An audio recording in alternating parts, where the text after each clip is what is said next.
कोल्हापूर सत्र न्यायालयाकडून प्रशांत कोरटकरला जामीन मंजूर। 50,000 रुपयांच्या जात मुचलक्यावर जामीन मंजूर। तर शिवरायांचा अपमान केल्याप्रकरणी होता तुरुंगात।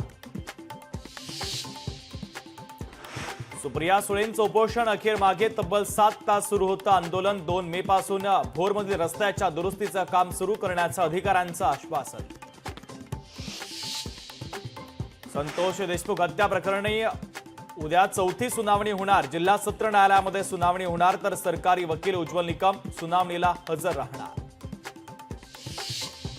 सरपंच संतोष देशमुख हत्या प्रकरणाला आज 4 महिने पूर्ण। 4 महिने उलटूनही देशमुख कुटुंबीय न्यायाच्या प्रतीक्षेत। एसआयटी सीआयडी नेमूनही आरोपी कृष्ण आंधळे फरारच। पुण्यातील ईश्वरी भिसे मृत्यू प्रकरणी डॉक्टर सुश्रुत घैसासांच्या विरोधात कारवाई होणार। सूत्रांची माहिती। उच्चस्तरीय समिती आणि धर्मादा आयुक्तांचा अहवाल सरकारला प्राप्त। प्रथम दर्शनी डॉक्टर घैसास दोषी असल्याची माहिती।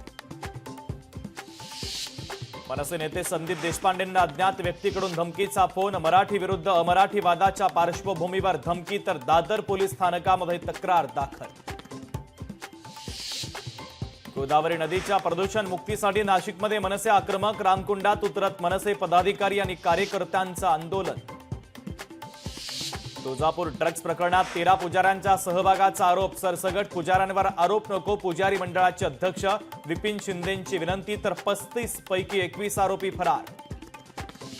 26/11 मुंबईवरील हल्ला प्रकरणातील आरोपी दहशतवादी तहबूर राणाला आज उशिरा किंवा उद्या पहाटे भारतात आणण्याची शक्यता। राणाला एनआयच्या कोठडीत ठेवण्याची शक्यता।